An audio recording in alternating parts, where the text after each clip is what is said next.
Good day, class. I am Marie Bernadette C. Digo, and I will be your instructor for today. So, our topic for this week will be Introduction to Urinalysis. So, first, for our learning objectives, at the end of this lesson, the student should be able to first differentiate the types of safety hazards. Second, know the 6 components of chain of infection and the safety precautions that break the chain. Third, know the duties and responsibilities of the laboratory manager. And fourth, discuss the different functions of the microscope. So sobrang basic lang ng ating lesson for today. So please refer to your handouts for our lecture. So first, for the first type of safety hazard, first is the biological hazard. So ano ba yung mga biological hazards? The sources of the biological hazards includes this infectious agents. So ano-ano ba yung mga infectious agents na kasama dito sa biological hazards? It includes bacteria, fungi, virus, and parasite. So the chain of infection is the transmission of microorganisms. So it is essential in preventing the spread of infections. So included there in your handouts is the 6 components of the chain of infection. So for the pro tip, you must remember the mnemonics ioremes. So I put the mnemonics in your lecture notes. So what do you mean by I? It is the infectious agent. The R is the reservoir. The E is the portal of exit. So I've replaced portal of exit to E, or the exit portal. Next is the mode of transmission, the entry portal, and the last is the susceptible host. So para hindi nyo makalimutan ng 6 components of the chain of infection, remember IRENEs. Okay? So how to prevent the spread of infection? Okay, so we must use the personal protective equipment. O ano ba yung mga included sa personal protective equipment? It includes gloves, fluid-resistant gowns, eye and face shield, countertop shields. Okay. Next, for the proper way of hand washing. Ano ba ang best way to break the chain of infection? Tandaan, it is hand washing. So for the biological waste disposal, all biological waste disposal except urine must be placed in an appropriate container labeled with biohazard symbol. So discard urine by pouring it into the laboratory sink. Avoid splashing. Sink should be flushed with water after discarding the urine specimen. And remember, the disinfection will be daily using 1:5 or 1:10 dilution of the sodium hypochlorite. So mabalik tayo sa ating chain of infection. Ano ba yung, saan ba nagsisimula ang ating chain of infection? So first, for our infectious agent. So refer na lang tayo sa handouts, okay? So for our infectious agent, it includes bacteria, fungi, parasite, and viruses. So ibigay nating example ay ang COVID-19 virus. So it is a virus. So as an infectious agent, this virus, maghahanap siya ng kanyang host or yung lugar kung saan siya mabubuhay. So this reservoir or can be humans, animals, insects, fomites, blood, or body fluid. So in case of COVID-19 virus or the SARS-CoV-2 virus, ano ba ang kanyang reservoir? So it is human. So in some studies, meron na ring animals na na-infect ng virus. So next, for the exit portal or the portal of exit, it can be through the nose, mouth, mucous membranes, or through specimen collection. So paano ba? Kunwari, nabuhay na ang ating virus sa ating reservoir. So magkakaroon or may infect ang ating reservoir kapag siya ay meron ng virus sa kanyang katawan, magkakaroon siya ng symptoms such as cough, colds, ayan. So pwede niyang ilabas ang virus through nose, mouth, mucous membranes, or through the specimen collection or through the specimen itself. For example, the specimen collector or the medtech na magte-test ng specimen for COVID-19, prone din siya or at least din siya para makuha ang virus since meron siyang direct contact sa specimen itself. So next, for the mode of transmission, yun nga, katulad ng sinabi ko, the infected or the reservoir host will be lalabasahan niya ang virus. So, by means of what? It can be through droplets, airborne, through direct contact, a vector, or a vehicle. So, for example, ano ba ang mode of transmission ng ating SARS-CoV-2 virus? So, it can be through droplets. So, some studies says that it is already airborne and through direct contact to the infected person. So, next, portal of entry to the susceptible host. So, paano ba mapupunta ang virus through the susceptible host, papunta sa susceptible host. So it will be through the portal of entry. Same is true with the portal of exit. So it can be through the nose, mouth, mucous membranes, skin, and unsterile equipment. So last is through the susceptible host. So sino-sino ba ang mga susceptible host? So anyone who have been hindi protected sa ating infectious agent. So one of the examples of this susceptible hosts include the patients, the elderly, newborns, immunocompromised, or tayo mismong health workers. So okay, so uulitin ko, what is the number one or the best way to break this chain? Through proper hand washing. Kaya paulit-ulit na pinapaalala ng DOH and all the health protocols to palaging maghugas ng kamay para maiwasan ang infection ng hindi man COVID-19 virus, but this is what we are experiencing right now, and it is rampant nowadays. So proper hand washing ang ating kailangan bukod sa pagsuot ng PPE. So, PPE naman is used sa medical setting. Hindi naman yan for everyday use ng normal people, di ba? But the personal protective equipment is used specifically by the healthcare workers.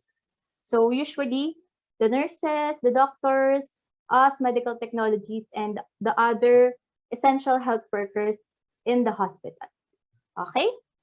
So, next, for the types of safety hazards, the sharp hazards naman. So, saan ba nakukuha ang sharp hazards? Its sources includes objects such as needles, lancets, and broken glasses. So, it should be disposed in an puncture-proof container. So, in the laboratory settings, usually, the barrel and the syringe is separated.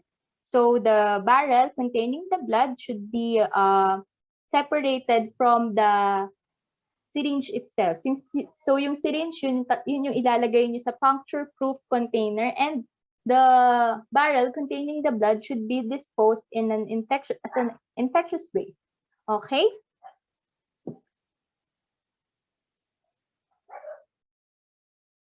So next, for the chemical hazards. So for our chemical hazards, what is the best first aid for chemical spills? So chemical spills should be flushed by large amounts of water for at least 15 minutes. So palaging tandaan, if you have any contact with any chemicals, so naisip mo, for example, the chemicals is acid, and you think na magaling ako, matalino ako, inyo-neutralize ko ang acid ng base para hindi maka-affect siya sa skin ko. Tama ba yon? So, palaging tandaan, never ever neutralize chemicals. Okay? Kapag na-infect ng or nagkaroon ng contact with any kind of chemicals, acid man yan or base, always flush the affected area with large amount of water for at least 15 minutes and seek medical attention. So, next, how will you handle bad chemicals? So, remember to always add acid to water to avoid sudden splashing. So, tandaan, ang aw AW, aw. Kapag nalagyan ka ng acid sa skin mo, masakit yon, aw. Okay, so you should always add acid to water. Okay, remember, para hindi makalimutan, always add acid to water. Next, for our radioactive hazard. So, radioactive hazards may be encountered in the laboratory when procedures using radioisotopes are performed. So, personnel or pregnant personnel should refrain from areas with radioactive hazard. Why? Because radioactive hazards may cause or may present a danger to the growing fetus. So, kailangang iwasan po ng ating pregnant personnel or anyone in the medical setting na pumunta sa lugar na merong radioactive hazard. So next, for the electric hazard, never operate equipment with wet hands. Why? Because water is a very good source of electricity, or it is a very good conductor. Okay? And remember to always use a cheap prolonged plugs. Okay? When an electric shock occurs, do not touch the person or the equipment involved. So what to do during electric shock? First, turn off the circuit breaker, unplug the equipment, move the equipment using non-conductive glass or wood or object, and lastly, victim should receive medical assistance immediately. So in case na mag face-to-face and this thing happened, tapos nagpaka-hero ka, nilapitan mo yung classmate mo na nag-ground, hinila mo siya, nagmadali ka, hindi ka nakapag-isip. So ano mangyayari sa inyo? Pareho kayong makukuryente. So what you will do, remember to turn off muna the circuit breaker and then unplug the equipment.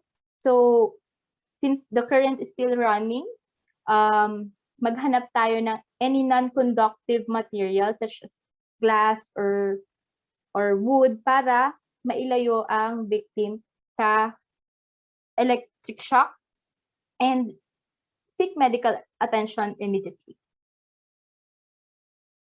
So next is our fire hazard. So this includes chemicals that must be stored in a safely cabinets and explosion-proof refrigerators. So persons with burning clothes should be wrapped in a blanket to smother the flames. So written here or in this image, makita nyo ang different classes of fire. So it can be class A, class A, B, C, D, or K. So for the class A of fire, it includes the ordinary combustibles, wood, paper, rubber, fabrics, and many plastics. So the type of extinguisher used can be water, dry powder, or halon. So for the class B of fire, it includes the flammable liquids and gases, gasoline, oils, paint, lacquer, and tire. So types of extinguisher na ginagamit, carbon dioxide, dry powder, and halon. So for the class C, fires involving live electrical equipment. So ano bang ginagamit na fire extinguisher? Carbon dioxide, dry powder, and halon. So for the class of fire B, combustible metals or combustible metal alloys, special agent ang ginagamit na type of extinguisher. And for the class K, it includes fires in cooking appliances that involve combustible cooking media, vegetable or animal oils, and fats.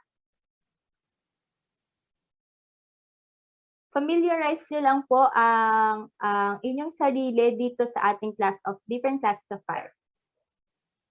So for the fire safety, sobrang basic lang. Tandaan kung ano ibig sabihin ng raise and pass. So for the raise, rescue anyone in danger. Alarm, activate the nearest fire alarm and call your fire response telephone number.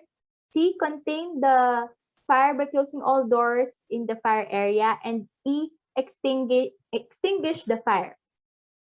So for the pass, sobrang basic.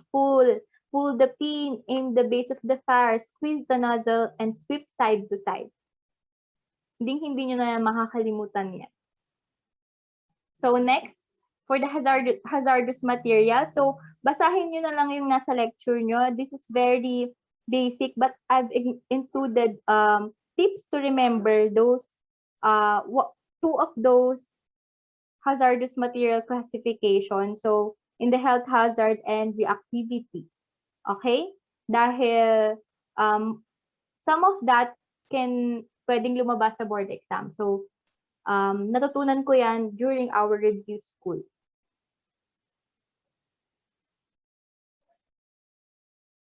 And next topic is laboratory manager. So a lab manager may be termed as a head of science or chief medical technologist here in the Philippines.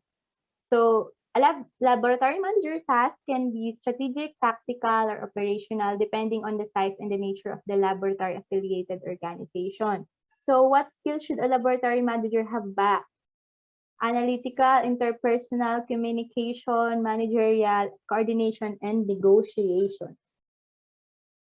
Sobrang basic lang ng part na to and kailangan nyo lang ma-familiarize. So next is for the microscope. Isa pang number 1 na hindi nyo dapat makalimutan at ma-master nyo ang parts ng microscope. Dahil yan ang araw-araw nyo makakasama hanggang matapos kayo ng college and until magtrabaho kayo. And how do you, paano nyo magamit ng maayos ang ating microscope? So, written na lang. In your handouts, just fill all the boxes kung ano yung mga parts ng microscope. Okay? And the parts and functions are already included in your handouts. Hindi ko na isa-isahin dahil sobrang basic lang naman ng microscope sa topic na to.